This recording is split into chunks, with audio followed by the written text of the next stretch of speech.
우리가 어제 나누었던 욥기 29장에 좋았던 시절의 회상은 이제 30장을 보면 그러나 이제는으로 시작되는 이 30장의 현재의 상황과 대비가 됩니다.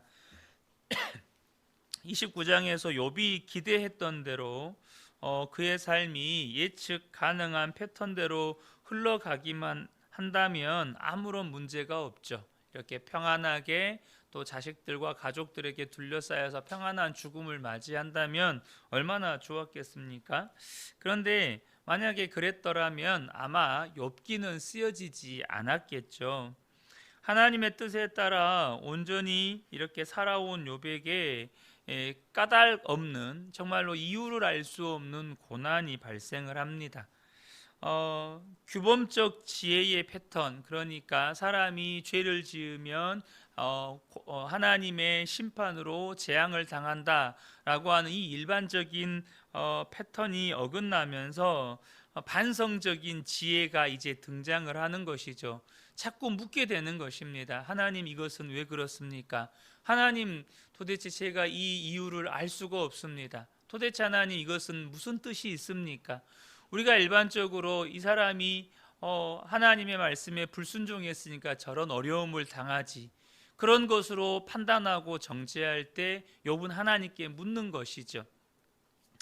29장에서 욥은 얼마 전까지 그가 속한 공동체에서 많은 사람들에게 존경과 존중과 의지의 대상이었습니다.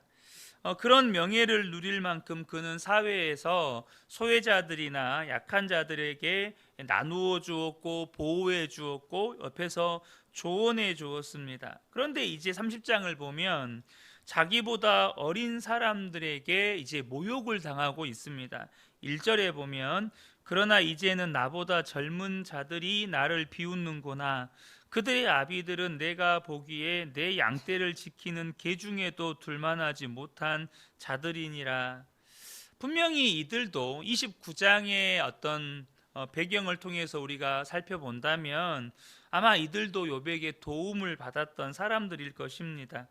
그런데 이제 욥이 빈털터리가 되자 완전히 안면몰수하고 세상에서 받은 멸시와 또 그들이 거기에서 받은 멸시로 인해서 그들 안에 있는 분노를 이제 막 욥에게 쏟아내는 것입니다. 2절부터 4절을 보면 그들의 기력이 쇠잔하였으니 그들의 손의 힘이 내게 무슨 소용이 있으랴. 그들은 곧 궁핍과 기근으로 인하여 파리하며 캄캄하고 메마른 땅에서 마른 흙을 씹으며 떨기나무 가운데서 짠 나무를 꺾으며 내 쌀이 뿌리로 먹을 거리로 삼느니라. 그러니까 지금 이들이 어떤 사람들인지 단순히 사회적인 약자보다 정말로 그들이 이 사회에서 멸시천대 받는, 근데 그걸로 끝나지 않고 그로 인해서 사회적인 어떤 반항, 사회적인 불만이 가득 차 있는 부류의 사람들인 것을 우리가 알게 됩니다. 30장에서 욥은 지금 자신의 삶이 상상할 수 없는 재앙으로 인해서 어려움에 처한 것으로 끝난 것이 아니라 이전에 자기에게 도움을 받던 사회적인 약자들, 또 그 약자에서 끝나지 않고 사회에 대한 불만과 사회에 대한 어떤 그런 그 반항적인 심리가 가득한 자들에게 지금 멸시와 천대를 받는 지경까지 이르게 되었다는 것이죠. 물론 이 30장에 보면 욥이 왜 그런 재앙으로 인한 극단적인 상황까지 가게 되었는지의 설명이 없습니다.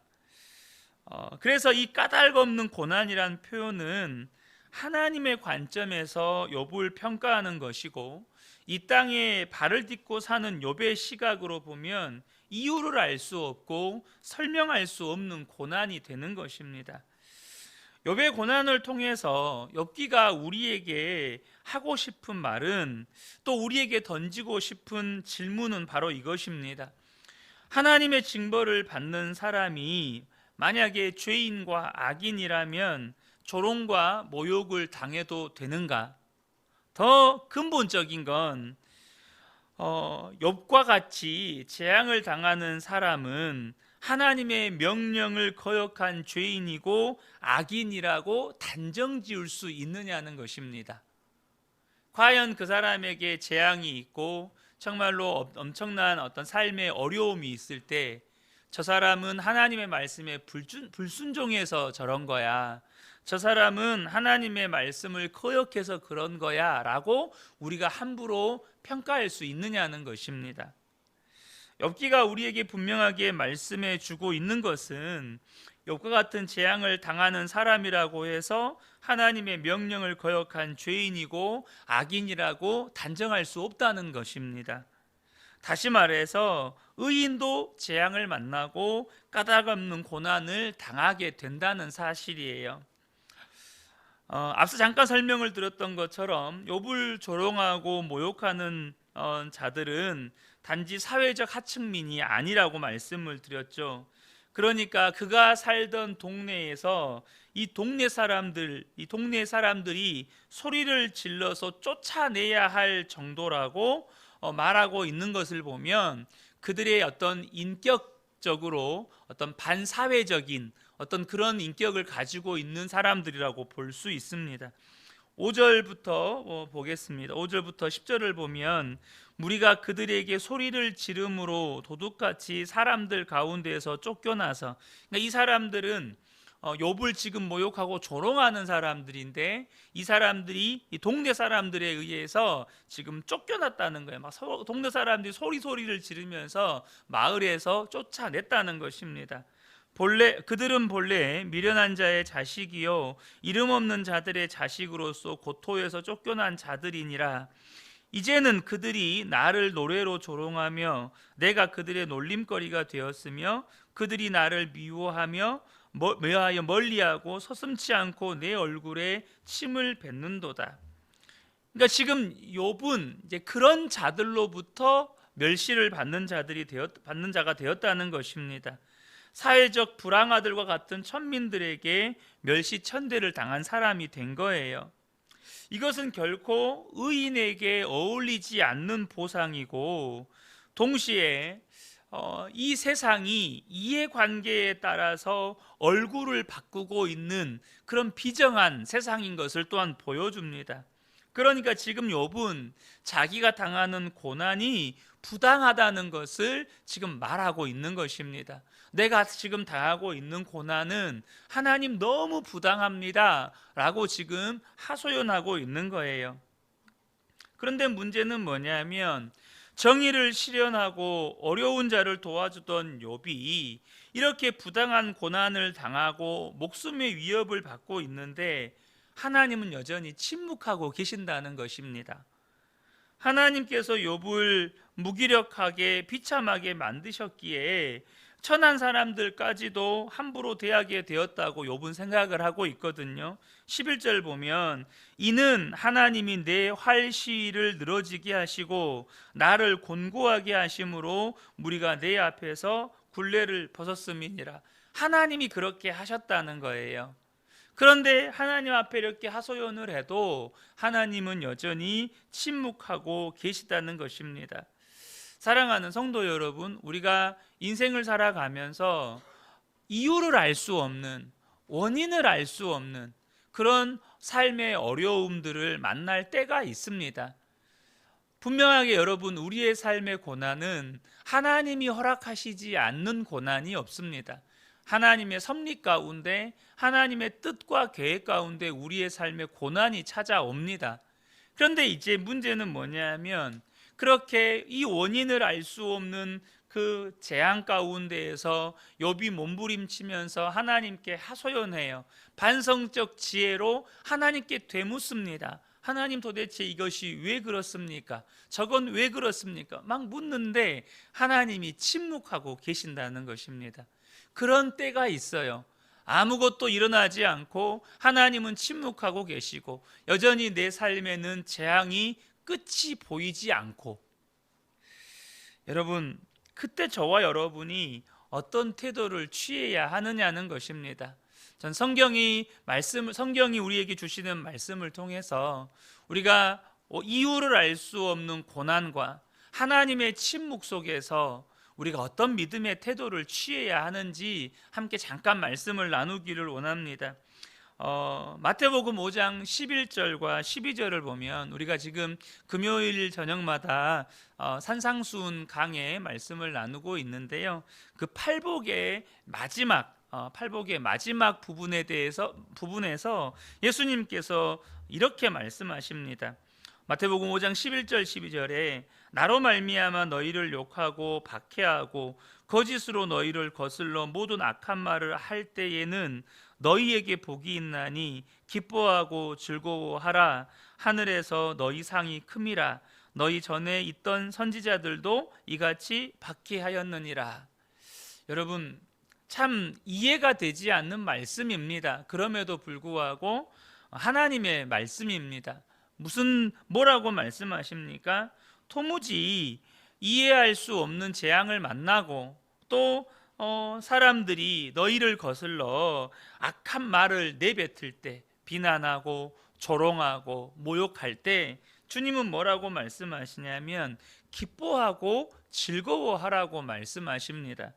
왜냐하면 하늘에서 너희의 상이 클 것이기 때문이라는 것입니다. 성경은 분명히 우리가 세상 가운데에서 미움을 당할 것이라고 말씀하셨습니다. 왜냐하면 우리는 세상에 속한 자가 아니요 하나님께 속한 자들이기 때문입니다. 우리는 마귀에게 속했다가 이제는 거기에서 구출함을 받아서 하나님의 자녀가 된 자들이기 때문이에요. 어둠에 속했다가 빛에 속한 자녀들이 되었기 때문입니다. 그래서 어둠은 빛의 자녀들을 미워합니다. 공격합니다. 그래서 우리의 삶에는 이유를 알 수 없는 재앙들이 때로는 우리의 삶에 찾아옵니다. 욥에게 재앙이 온 것은 하나님이 허락하셨지만 그 재앙의 그 주체가 누굽니까? 사탄입니다. 하나님이 그의 보호의 울타리를 거두시니 사탄이 욥에게 정말로 이루 말할 수 없는 재앙을 끌어옵니다. 마찬가지로 때로는 하나님께서 우리가 이해할 수 없지만 우리의 삶의 보호의 울타리를 거두시고 어둠이 이 세상 주관자가 우리의 삶 가운데 재앙과 고통을 가져오도록 허락하십니다. 그때 저와 여러분이 기억하시면 좋겠습니다. 여러분, 하늘에서 받을 상이 크다는 사실입니다. 그러므로 저와 여러분이 잠깐의 고난과 재앙 속에서 기뻐하고 즐거워할 수 있는 믿음이 있게 되기를 축복합니다. 실제로 그런 믿음의 사람들이 있었습니다. 초대교회의 사도들은 예수님이 부활 승천하시고 약속대로 성령을 받으신 후에 그들의 믿음이 완전히 뒤집어졌습니다. 그래서 담대하게 길거리로 나아가서 사람들에게 복음을 전하니까 수많은 사람들이 예수 믿고 죽게 돌아오는 것입니다. 그러나 그것으로 인하여서 그들은 공회에 끌려갔습니다. 그리고 재판을 받고 이 공회에서 매질을 당했습니다. 그런데 그들의 반응은 어떠하였습니까? 이것을 당연한 것으로 여겼습니다. 예수 믿기 때문에 세상에서 미움받고 매질을 당하고 고난당하는 것을 너무나도 당연한 것으로 여기고 그 공회 재판장에서 나올 때는 하나님께 찬양으로 영광을 올려드렸다고 고백하고 있습니다. 사랑하는 성도 여러분, 저와 여러분 안에 이 믿음이 있게 되기를 축복합니다. 바울과 실라가 빌립보에서 복음을 전하고 귀신 들려 점치는 여인을 구해준 일로 말미암아서 심한 매질을 당하고 감옥에 수감이 되게 됩니다. 그런데 그들은 한밤중에 얼마나 두들겨 맞았는지 정말 이루 말할 수 없는 고통 중에도 그들은 하나님께 찬양했고 하나님께 기도했습니다. 여러분, 우리 안에 그런 믿음이 있다는 것입니다. 저와 여러분 안에 고난 중에도 기뻐할 수 있는 믿음이 있습니다. 고난 중에도 찬양할 수 있는 믿음이 있습니다. 예수님이 우리 안에 계시기 때문에 우리 안에 그 믿음이 있다는 거예요. 저와 여러분이 그런 이유를 알 수 없는 고난과 재앙 중에도 기뻐하고 즐거워할 수 있는 믿음이 있게 되기를 축복합니다. 두 번째는 뭐냐면 이 모든 것이 나를 빚으시는 하나님의 손길이라는 것을 믿으시라는 것입니다. 욥기가 우리에게 말씀해 주고 있는 중요한 핵심 주제 중에 하나가 바로 이것입니다. 욥기 23장 10절에 그러나 내가 가는 길을 그가 아시나니 그가 나를 단련하신 후에는 내가 순금같이 되어 나오리라. 이유는 알 수 없습니다. 하나님께서 왜 나를 이렇게 두들기시는지 원인을 다 알지는 못합니다. 그러나 결과는 압니다. 결과가 무엇입니까? 내 안에 불순물이 빠지고 내가 순금처럼 연단될 거라는 것입니다. 왜 하나님께서 나에게 이런 재앙을 주셨는지 우리가 다 알지 못하지만 우리가 분명하게 믿는 건, 성경이 분명하게 우리에게 말씀해 주는 건 뭐냐면 이 고난과 재앙이라는 과정을 통해서 하나님께서 나를 정금처럼 빚어 가신다는 것입니다.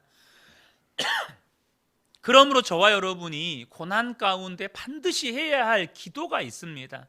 여러분, 기도는 말씀에서 나옵니다. 기도는 나의 원함에서 나오는 게 아닙니다. 내 육신의 소욕에서 나오는 게 아니에요. 기도는 말씀에서 나오는 것입니다. 그럼 저와 여러분이 고난 중에 그 이유를 알 수 없는 재앙 중에 반드시 주님께 올려드려야 할 기도가 무엇일까요? 하나님, 저에게 왜 이런 고난이 내게 찾아왔는지 내가 알지 못하지만, 하나님 왜 내게 이런 재앙을 주셨는지 내가 다 이해하지 못하지만 하나님은 선하십니다. 하나님은 완전하십니다. 이 고난을 통해서 나를 정금과 같이 빚어 가신다는 것을 내가 믿습니다. 그러므로 하나님, 이 고난 속에서 내가 정말로 순금과 같이, 정금과 같이 빚어지게 해주십시오. 더욱 온전한 믿음의 사람으로 주여 나를 빚어 주옵소서. 이 기도가 고난 중에 나와야 한다는 거예요. 이 기도가 내가 이유를 알 수 없는 그 재앙 중에 우리의 입술에서 하나님께 올려드려져야 한다는 것입니다. 끝으로 세 번째는 감사입니다.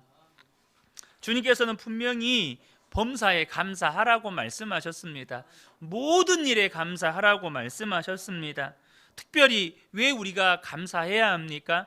하나님이 감사하라고 하셔서 우리가 감사해야 하지만, 여러분, 분명한 것은 이 모든 것은 합력해서 선을 이루게 될 거라는 것입니다. 고난도 선을 이루게 될 것입니다.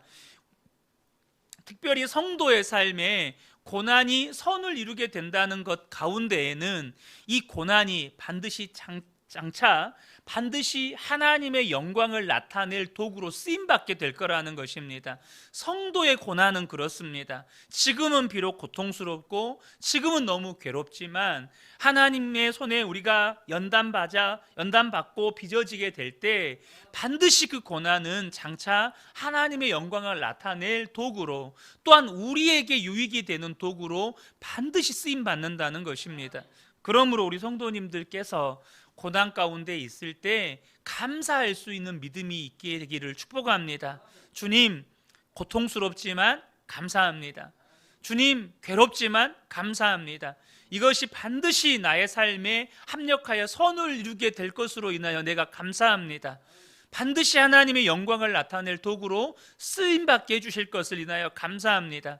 그러면 반드시 이 고난 속에서 저와 여러분을 통해서 영광 받으실 하나님이 드러나게 되는 것입니다. 이 새벽에 함께 예배한 우리 모든 성도님들께 이 은혜가 충만하게 임하시기를 예수님의 이름으로 축복합니다. 아멘.